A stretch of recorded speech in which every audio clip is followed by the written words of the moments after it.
Tsaka ako na-realize wala pala akong mic. Ayan. So yun na yun. So meron tayong CBA. Then ito 3-phase siya, diba? Then we have here BNC. Kinat na natin kasi hanggang bilang to.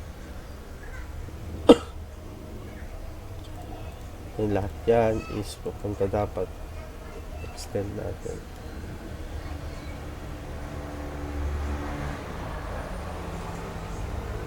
Ayaw niya. So, ganun na lang natin.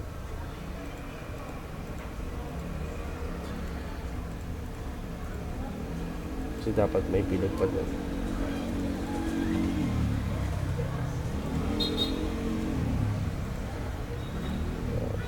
Alisin na natin yung hatch. Mas maganda pag may hatch. Pero ibay natin yung kulay para ma-differentiate natin siya dun sa bus bar. Saka dun sa lang yung mask ko. Tsaka dun sa load or connection.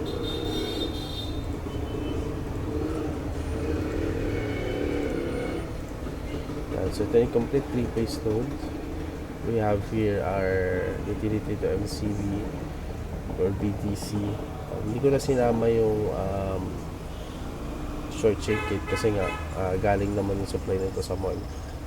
So sila nang bahala doon. Sa MPB dapat same yan dun sa ginamit natin doon sa MPB.